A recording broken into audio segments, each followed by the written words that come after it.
What's up, beer drinkers? How y'all doing this week? Oh, we got a great show for you again this week. Oh, we drink some fabulous beers. Both of us have beers from the vintage series from Firestone Walker out of Paso Robles, California. Because at the very end of the show, we have a special announcement. And I think maybe some of you kind of might already know what that is. During the show, though, we talk about beer news. We talk about some Super Bowl beers and also, like the ads and why don't they drink beer in Super Bowl ads or any ads? They hardly ever show them drinking the beer. And then what else? Oh, yeah. And then the Cöld Brüe List. Sorcerer Chromatic does a little preview on who's going to be in this next season's NFL's Coaches Corner. And let's see, in our Drunken Shenanigans, we talk a little bit about predictions of the Super Bowl, and we were a little bit off. I must say, we were a little bit off. So, but that's the fun in it. Try to predict what's going to happen, and then seeing the final results, and whatever. No harm, no foul. All right. Before we get to the show, just want to plug everything. Don't forget to follow us on Untapped. And on Instagram, search Cöld Brüe Podcast.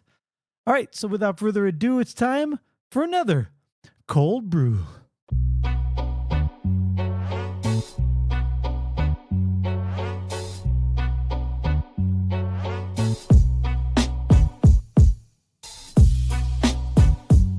Coming at you pre-recorded from Cöld Brüe Studios. I am Greg. He is Sorcerer Chromatic, and we're here to talk about beer. Yes, we are. How you doing this week, man? Not bad. Not bad. Another routine week. The last few weeks have been off, and the weeks coming up are going to be a little crazy too. So it was a good, steady week. Oh, can't wait to hear about the weeks as they unfold. But yeah, same here. You kind of highlighted by some good news we'll share later. Okay.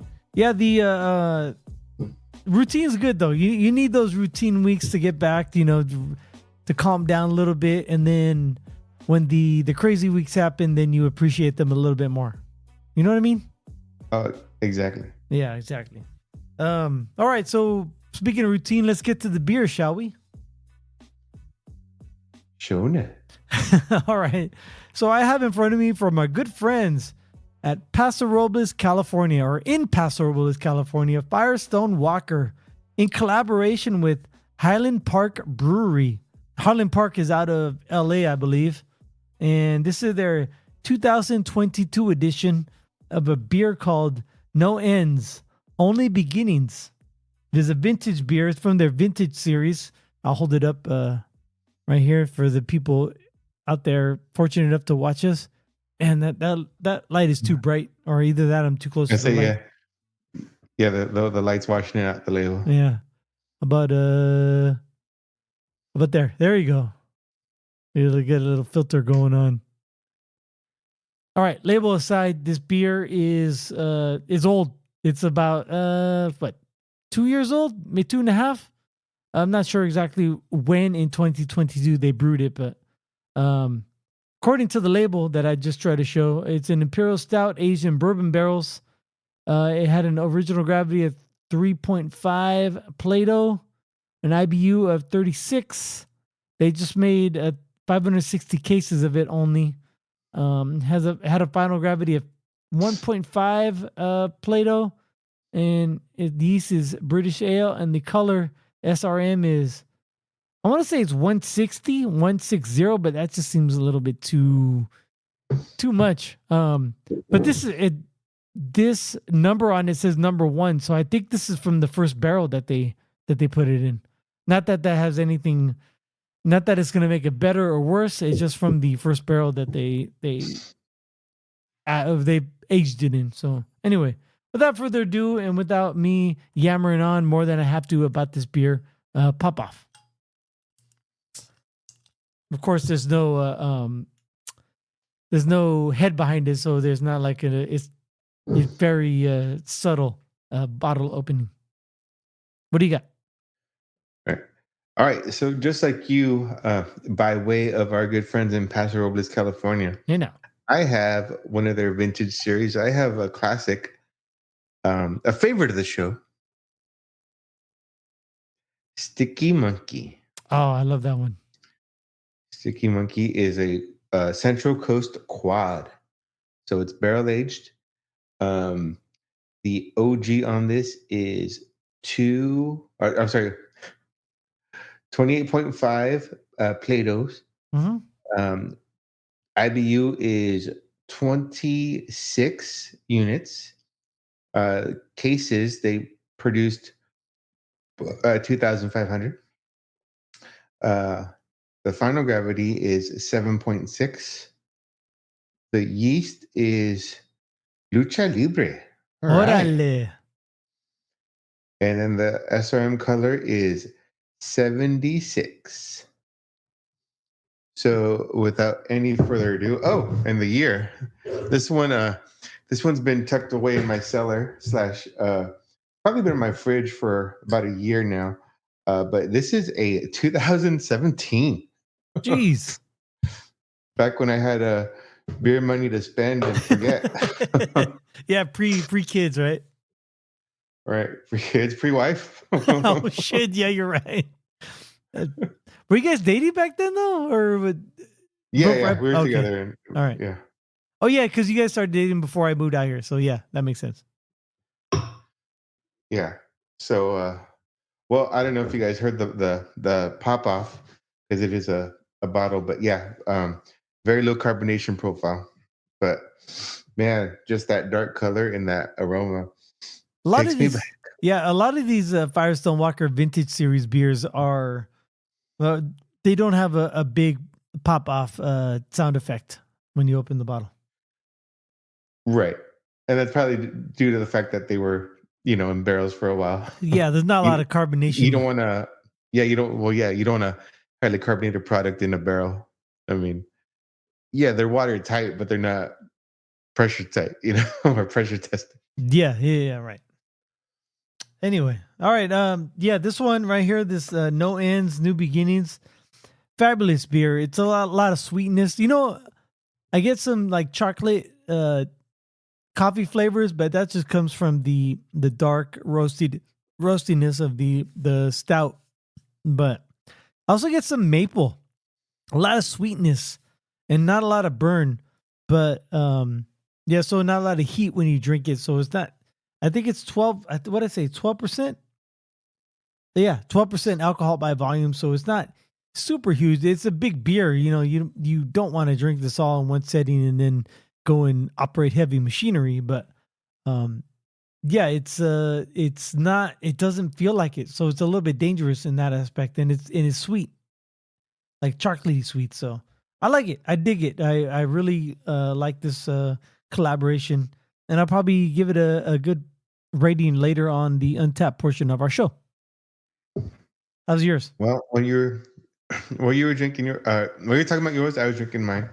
So, wait, real quick, do I read the whole paragraph on the box or no? If you want to, it's up to you, man.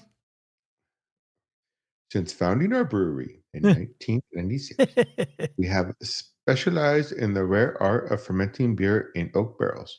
In the fall of 2006, we embarked on a program to barrel age a series of vintage strong ales that will later be used as components of a blended beer. That blend would become our first anniversary ale, the 10. After release of 10, we released limited amounts of the component beers on draft only. Many of these beers gained a cult following that craft beer fans raved about and begged for us to put in bottle. Sticky Monkey was one of those beers. We present the 2017 vintage of Sticky Monkey, a barrel-aged quad. It has been said that only a consistent wait, it has been said the only consistent is change, and the same Right. is true for barrel-aged beers. Cut from a similar recipe, this barrel-aged quad evolves and shows a different face each year, Mm-hmm. a result of time spent aging in the barrel. Turbando brown sugar from Mexico. Did I say that right? Sounds right to me. Turbinado. All right. Adds wonderful Turbinado. molasses. Turbinado, yeah. Tornado Mm-mm. adds wonderful molasses flavors that are reminiscent of Belgian candied sugar. Mm-hmm. It has a full body and lush texture with barrel expression all over. Toasted oak, coconut, leather, and rich cigar tobacco. The Nice. Central Coast Quad is one of a kind sipping beer built to last and will reward cheerful aging for years to come. Cellar in a cool, dark place between 45 and 55 degrees. All right. Fahrenheit or Celsius? Fahrenheit. Nice. Yeah, But definitely, yeah, it's got that. I'm sorry, it's got that candy sweetness to it. It's yeah, this has a lot of different flavor notes going on, and it's all very enjoyable. yeah, Yeah, especially even that tobacco-y, it's like the sweet tobacco, not like freaking your your last a few moments before you spit out like tobacco or even cigarettes. yeah, it's more like a Have a Tempa or a Swisher Sweet than a cigarette than a Marlboro. Word. Raving about this beer. All right, so we will rate our beers later on during our Untapped portion of the show. Don't forget to follow us on Untapped. Just search Cöld Brüe Podcast and friend us, and we'll friend you back. But right now, it's time for some beer news.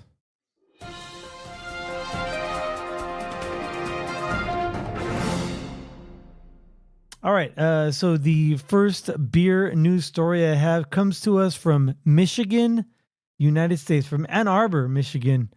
Another brewery out there in the beer land is for sale.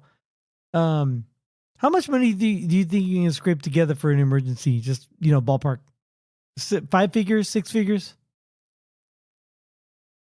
Me? Yeah, 4 figures, 3 figures, 2 figures. yeah. Well, if I roll some coins,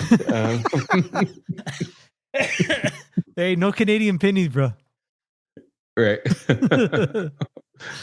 Well, that puts a huge dent in the war chest. Right. War chest. Anyway, the only reason I ask is because there's a brewery out of Ann Arbor that is going up for sale for $3.3 million. Free beer was said to be somewhat of a neighborhood secret around the old brewery that once operated out of 416 4th Street, just west of downtown Ann Arbor. Many old timers on the west side remember going behind the brewery to a back room after dinner on summer evenings for cool beer, the Ann Arbor News once reported, relaying historical accounts of residents being able to take a stein off a shelf, draw a beer from a spigot, sit down on a quarter barrel keg, and talk. A tradition that continued through the 1940s. German immigrant Peter Brehm started the original brewery there in 1861, producing German-style lager. Lager beer, the light, bubbly beer now standard in this country, was introduced to the U.S. by German immigrants in the 1840s and 1850s. The news once reported by 1860, it was fast replacing the heavier, more alcoholic English-style beers. Excuse me. Brahm's operation was reportedly one of several small Ann Arbor breweries at the time, but under subsequent owners, it expanded and grew to become the city's largest. The historic property in the Old West Side Historic District is now on market for $3.3 million, listed with the Chaconas Group at Colliers International Ann Arbor. It's still got the brewery caverns in the basement, 2 of them, broker Jim Chacona said, referring to the stone and brick barrel vaults shown in the brochure for the property. Man, 1840s. Holy shit, that's that's old, man. That's almost, that's like 80 years old.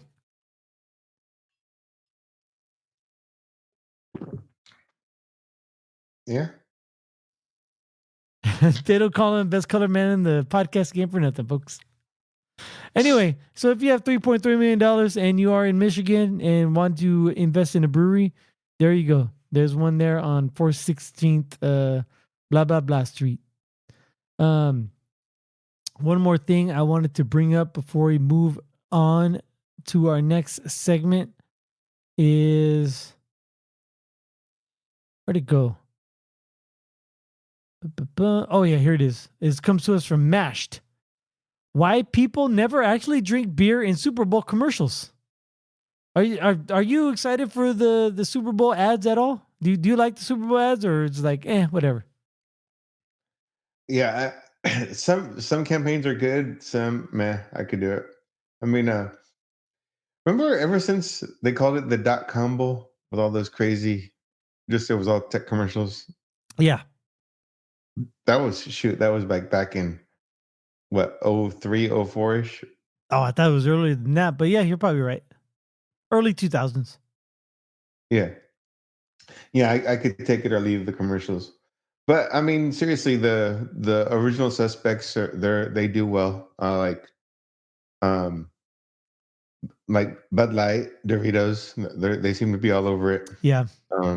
You'll get a good full length trailer from a movie.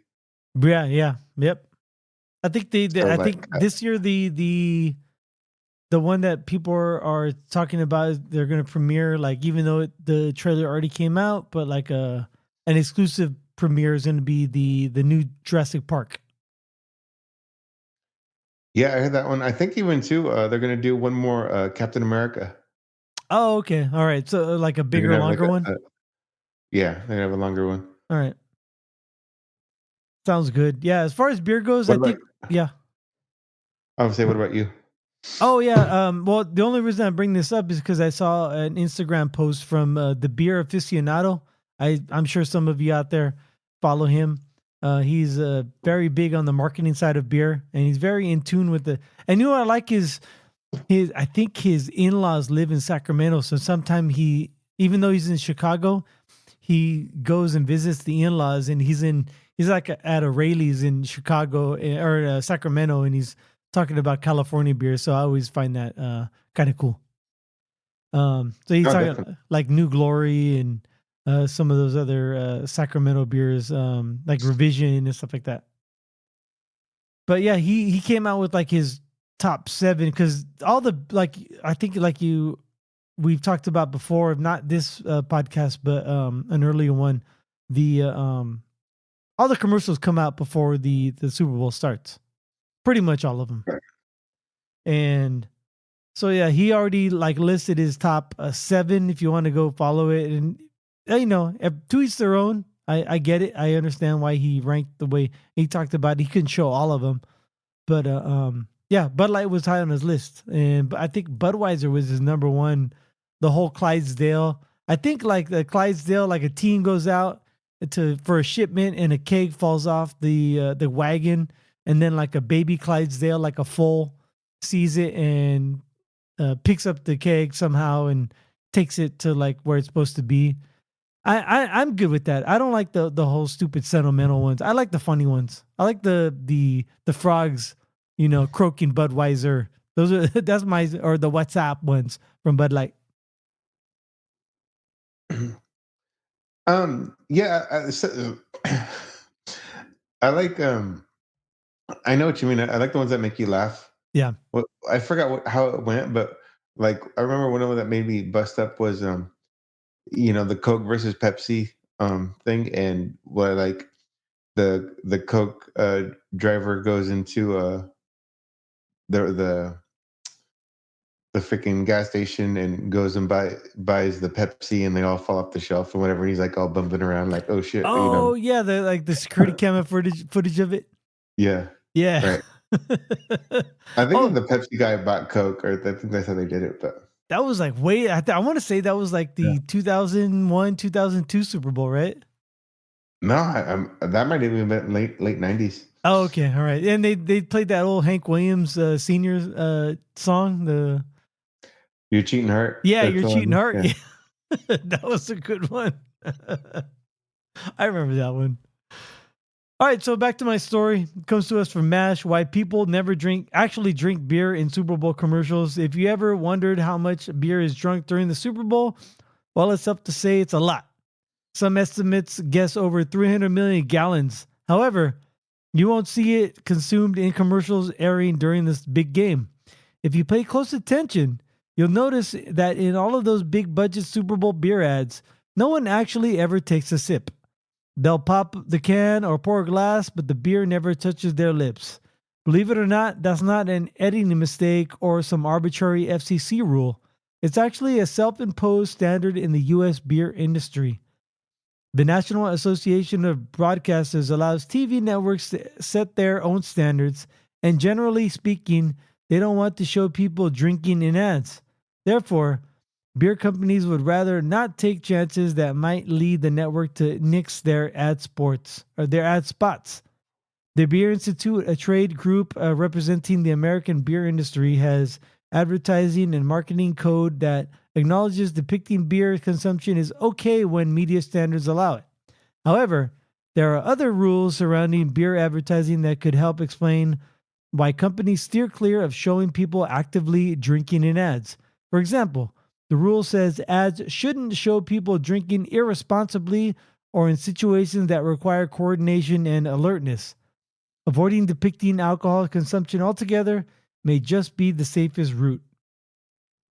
So that makes sense. Like they don't want to show people getting drunk or drinking and then going and driving or doing something that is irresponsible or hazardous because they don't want to put that image with their product. So I get that. So in that vein, like why even broach the point of someone drinking their product on the screen? Right. I mean, the whole, well, I have two things to say real quick. The whole, sex sells. No one looks sexy drinking a beer. I'm sorry. In an appropriate way. Yeah, you could argue, oh, what if they do like a wet t-shirt contest? Okay, well, okay, you got me.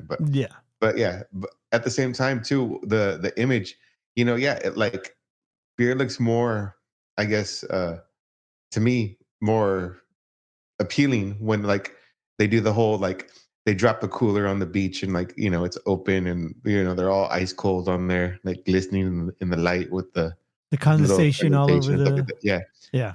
And that looks obtainable. That's something you could relate. Not like no offense, when I go drinking with my friends, I don't watch them drink their beer.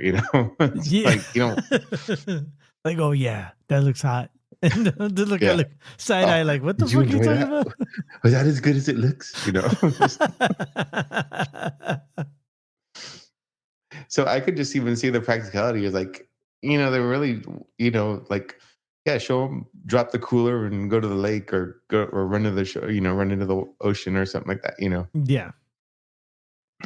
But at the same time, like there's those the soda commercials, like especially the Coke ones, like the refreshing ones where they're hot and everything. The bottle's condensated and like they pop it open and they drink it and then they like why couldn't they do that with a Bud Light or a Coors Light?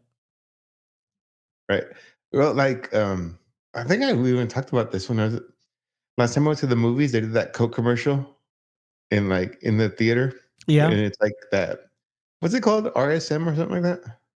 Oh, SRM when like it's just the sound is pleasing to some people. Right. But like, it would definitely, like, if you close your eyes, this would have qualified. But you hear the ice clink in the glass and then you hear them opening up the bottle and you can almost taste the bubbles like popping off the ice as they pour it in.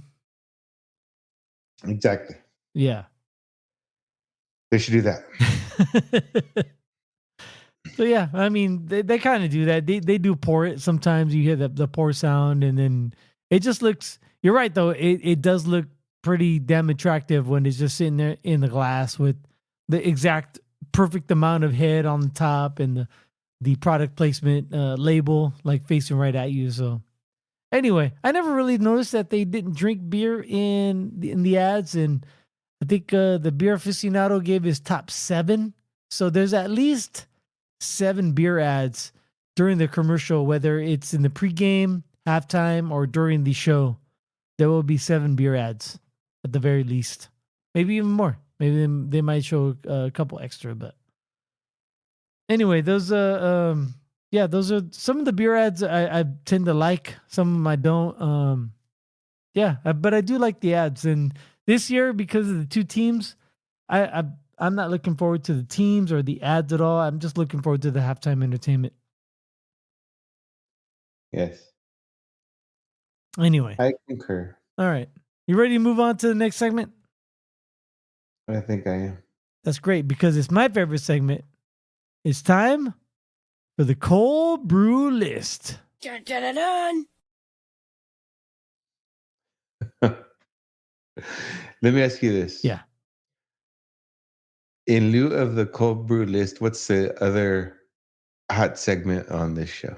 Oh, you mean my favorite segment? That would be Coach's Corner. Right. So the list is complete. I have a list of the new contestants for Coach's Corner. Now, this is just a teaser.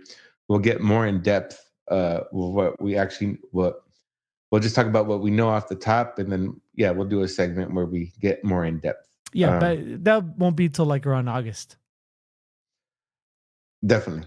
Yeah. So, with that said, I just want to make a note that last year we had 8, which is an eighth of the league, right? I think it was our biggest Coach's Corner that we started off with, and then we added like 3. 3, yeah. Well, this year we're going to start with 7.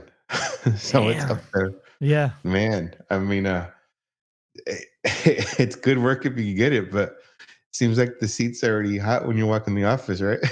Yep. There's 4 shows that are already written for us, by the way. Yes. Heavy is the head. Right. Okay, so in no particular order, new head coach of the Chicago Bears, Ben Johnson. All right, yeah, that was the sexy pick, right? For a new coach, the first time head coach. First time head coach, offense coordinator with a lot of success, and so I'm saying that he stayed with Detroit for an extra year. He probably could have gone last year too. Right, because he thought he had a chance to get all the way, and they probably should have, but things happen. Right. Moving on. Wait, hold on. Then there's Mike Vrabel with New England. Oh yeah, that was a match made in heaven, like from 2 years ago. Right. However, I guess the price was heavy though too, because Mayo was just a one and done guy who thought he was going to be there to build, and turned out he was really a placeholder. Yeah, it seemed like he started off right, like as far as philosophy and everything, but they just couldn't get it done. And then he won that last game or the second last game and took him out of the number 1 draft pick, and I think that's what hurt him overall. Right, and then I think it was Mike Lombardi. I listen to him a lot too, and he talks about that where you don't want to tank. However, it does mean something when you don't get it, because not only do you not get the first pick in the first round, you don't get the first pick in every round. Right. So at the same time though, the guys on the roster, you're like, wait a minute, so you could get someone better to replace me? Yeah, but that comes with every year though. Right. So yeah, Vrabel back in New England, but yeah, good matchup. Obviously, his history there. Do you realize his 12 receptions were all touchdowns? It's crazy. Oh wow, I didn't know that. Yeah, it's like 8 regular season and 4 postseason, but that's crazy. Or 10 and 2 or something like that. It's just crazy. But yeah, someone needed to scout that better when he was in on offense. Number 3. Liam Cohen, Jacksonville Jaguars. Oh yeah, that's right. Because they were batting around where they wanted to hire Saleh. Some people said they didn't want to go because Balky was there. Then they fired Balky, and next thing you know, Liam Cohen says, "Okay, I'll go." Yeah. Well, good for him. Yep. We'll see how he Exactly. does. Yeah, he already got off on a bad note. For those of you that know the Duval press conference, I'll let you laugh along and or Google it if you don't. Yep. He tripped over his own feet. Did you hear that one, by the way? Oh, yeah. Yeah. Everyone, even like McAfee and Coach JB, there that was their soundbite for like the whole week. It was great. I'm sure. Yeah, I'm sure his own circle of friends have drilled it into his brain. Yeah. Well, like Tom Sula, he got a redo as well, and he went down and he went down to like a fan gathering, and they all did it the proper way, Yeah. the Duvalian way, Just take ownership and move on. right? All right. Next on the list is Pete Carroll, Las Vegas Raiders. Oh yeah, that's a great hire by them. Yeah. Real quick, it's safe to say he's the oldest on this list at age 73. And I don't know the age of someone else, but right now Ben Johnson is the The lowest youngest. he's 38. Okay. Next up is Aaron Glenn, New York Jets. Mm-hmm. That's another good match. Glenn's been a top coordinator for a while now, and shoot, he does have history with the New York Jets. I think as a former player, that's where the majority of his career was. I think he finished in New Orleans and then got on coaching New Orleans. Yeah. I might be wrong on that one, but I know he coached in New Orleans before going to Detroit. But hey, here's one of those twofers, right? You lose your OC and your DC because you're one of the top tier teams. Yeah, just like Philly did a couple years ago. So they did. And the Niners did, right? Several Yeah. times. Yeah, well, No, at least the maybe not in a defense. row. Because I think it kind of staggered. I think we lost Salah one year, And then and then DeMarco. McDonald the next year, then DeMarco the year after that. Oh, yeah, I think it's staggered. And then number 6, I'm not gonna say anything negative, Yeah. but some people scratched their heads when they heard this one. Brian Schottenheimer, the Dallas Cowboys. Oh yeah, because they expected them to hire Dion or maybe even be able to pull Brable or a couple other like already been head coaches. This is his first stint as a head coach, right? Correct. His first stint. His dad was Marty Schottenheimer. Brian's been around. He's been around the league. Yeah. I know he was in New York when Rex Ryan was there on Hard Knocks. That might have been his first coordinator position, but he's been coaching for a while, obviously under his dad as well. Mm-hmm. So as an assistant, and then I think he was in Seattle for a while. You got to know that enemy. So yeah, then I don't know if he had stints anywhere else right now. Again, all this is off the rip. We'll get into it deeper. But yeah. Oh, well then too, the other guy that possibly could have been to Dallas was the next guy on the list, Kellen Moore. Oh yeah. The That was the other next one I was thinking of. Yes. Yes. So Kellen Moore is the OC of Philly, but prior to he was the OC in Dallas, and some people even thought that he should have taken over for McCarthy after. Granted, McCarthy had like 3 12-win seasons in a row in Dallas, but just never did anything in the playoffs. But yeah, and a lot of people attribute that the loss to the Niners a couple years ago to Kellen Moore for his calls on that last drive. Yeah, it could be. A lot of people that clock management too. I don't know. You can't blame clock management on the coordinator. No, and it's a team sport, so like they shouldn't have come down to if they were going to win, it shouldn't have not come down to the last drive. Word. Next. So yeah, that's it. That's the unlucky 7. Yeah. Cool, man. We'll get into it. Who do you think is going to have the best success next year Just way too early predictions. Honestly, for success, I wouldn't be surprised if that Liam guy. Liam Neeson from Taken. Yeah. Nice. Is it? Oh, Liam Cohen. Duval? Yeah, come on.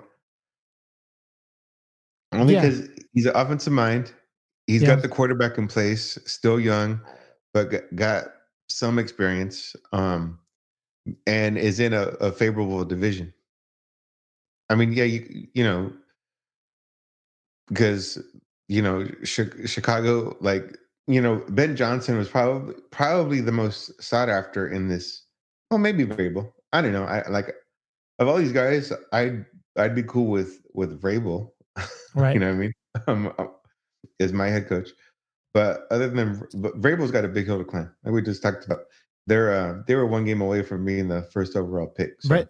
they One. got some rebuilding to do. Yeah. Um, Ben Johnson walks into the Bears. They got a rookie quarterback who shows he can play in the league. How good he'll be, Yeah. Regular season still a long way to stats. go. Yeah, Regular season stats mirror Jaden Daniels. there you go. But with that said, I mean, the three teams that finished above him all made the playoffs. I mean, Yeah. you got it's not just Detroit. It's Minnesota and Green Bay. So Right. that's why I think, in theory, Jacksonville right now has an easier path I see that. Yeah. to make some noise. Um, yeah, Yeah. You're probably right. They do have a softer division. I still really like the Vrabel pick in New England, but I think it's going to take a couple years for them to get right. So right, it's going to take a while to see if that pans out for them. yeah.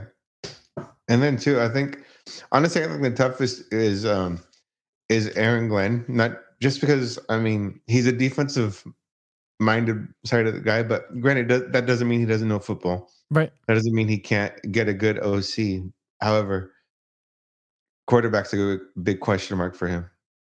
You know, so not that Rodgers is not a capable quarterback, but does he want to be there? You know? Hey, he's cooked. Let's put it. He's fucking 40, 41. He's cooked. He's Oh done. yeah, yeah. He's not in the clubhouse, but he's walking off the 18th, right? Yeah. This probably, if he even makes it, this will be his last year in the league. I'm predicting right now. Right. Anyway, awesome. What's your name? Let's get him next year. All right, one last run, one final hurrah. Ayahuasca on me. Let's go. Break. All right. How's your beer treating you, man? Oh, good man. I'm enjoying this, feeling this, loving this. Nice. All right. I'm gonna go to see our Untapped and excuse me, 2017 Sticky Monkey, right? 2017 Sticky Monkey. Is Sticky Monkey with two E? Yeah, it is. There it is. Yeah, two E's. The double E. What would you like to rate this on Untapped?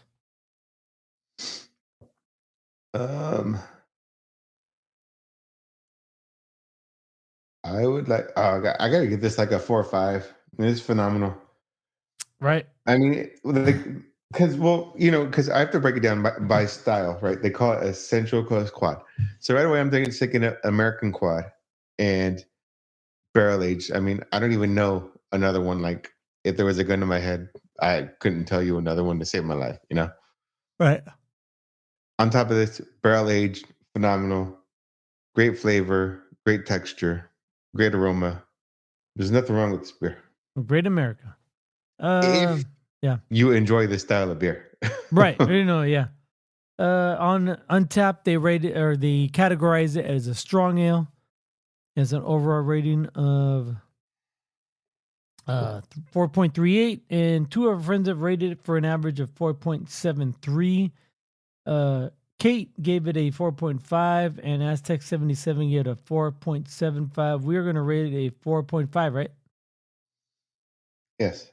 And what notes would you like to leave? Sweet, Yeah.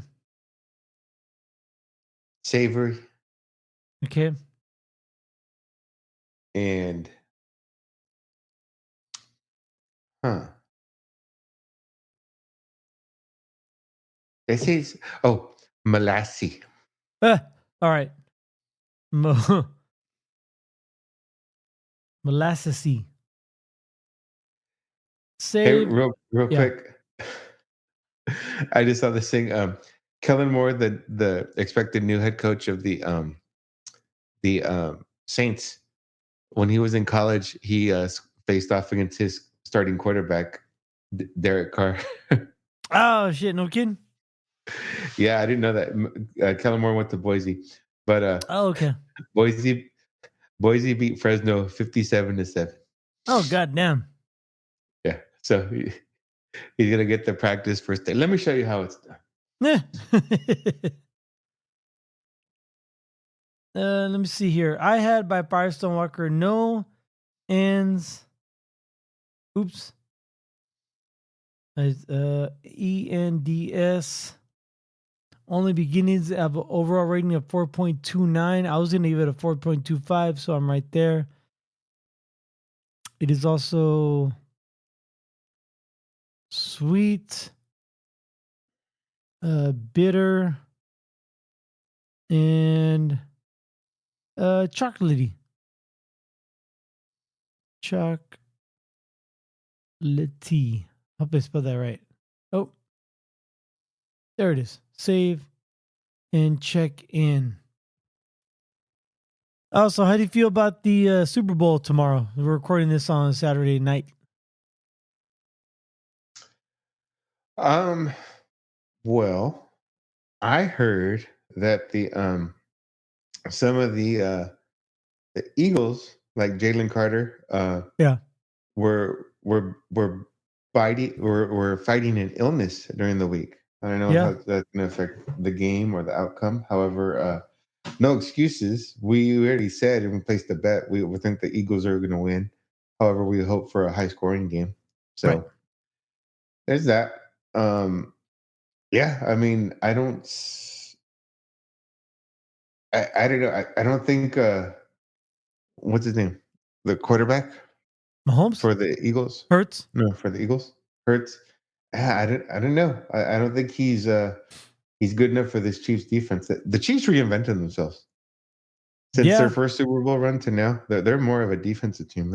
I mean, that Chris Jones, he's the equivalent of Aaron Donald these days. You know, and Aaron Donald won the Rams their Super Bowl. I don't care what anyone says. Yeah. It's for me, it's hard to vision Aaron Donald as a force because every time he faced the Niners, he didn't do shit. Right. Like he Maybe he wasn't. had a game here or there, but yeah, Yeah, he wasn't we like a neutralized him dominant very force well. that everyone talked about. Like as far as his career goes, I'm like, really, I don't see it. But then you look at his other stats, he gets like 5 sacks in the game. But as far as Chris Jones go, yeah, and the Chiefs defense, yeah, because if you look at the Chiefs offense this year, I mean Patrick Mahomes, everyone, he is a great quarterback, and I appreciate his prowess, but he didn't do shit this year. This is his worst statistical year during the regular season. Excuse me. Even against the Texans in the first round, which should have been a cakewalk, he only got like 177 yards passing. And I think his Yeah. the second round against the Bills, he only had like 240 yards. It wasn't his best. He did way better, but only because he had to. Because their running game is shit. um, yeah, and then that's another thing. Spagnolo hasn't had a 100-yard rusher. I don't know if it's in the playoffs or in any game since like Mm, 2018. I want to say playoffs. However, I could see the regular season. However, it's not unusual for a top tier defense to not allow 100-yard rushers. You know, at least or only allow it once a game. But right. honestly, though, like when you look at that. look at rush attempts are down in this modern game. So that might not be the biggest um flex, but it's still a good stat. Right. Yeah. I think, well, when you talk about rushers, you go to the other side of the ball. The fucking Saquon Barkley is going to probably have a really good game in the Super Bowl. They're going to rely on them. I don't know if he'll rush for a lot of yards, but he's going to get his touches. Yeah, he'll get a touchdown. I can guarantee you. Yeah, Hurts. the bets is juiced. Yeah. Unless it's the what's it called, the the tush push or brotherly shove or whatever they call it. Yeah. Unless it's the 1 yard sneak at the goal line, I'm pretty sure Barkley's gonna get one in. Right. I totally agree. If it's like 4th and 5 or maybe not 1st and 5 or 1st and 10, yeah, they're gonna give it to him and he'll probably get in. I think you're right. All right. Everything remains to be seen. We'll come back next week and talk about how wrong we are. But anything else you'd like to add to this episode of Cöld Brüe Podcast? Well, yeah. I mean, just real quick, we were fortunate enough once again to get tickets for the Firestone Walker Invitation. Ah, that's great. Yeah, you're right. It's gonna be awesome, man. It's gonna be. I'm excited. We will. Last year we did the Top Gun themed T-shirts. We'll do another themed T-shirt with our group again. It's gonna be great. Beer's gonna be flowing. Good times are gonna be had by all. Yeah. We'll talk more about this to come, but the fact that we got tickets secured, feeling good, feeling great. Right on, man. All right. Thank you for downloading yet again another Cöld Brüe podcast. I am Greg. He is Sorcerer Chromatic, and we'd like to wish you cheers. Until next time.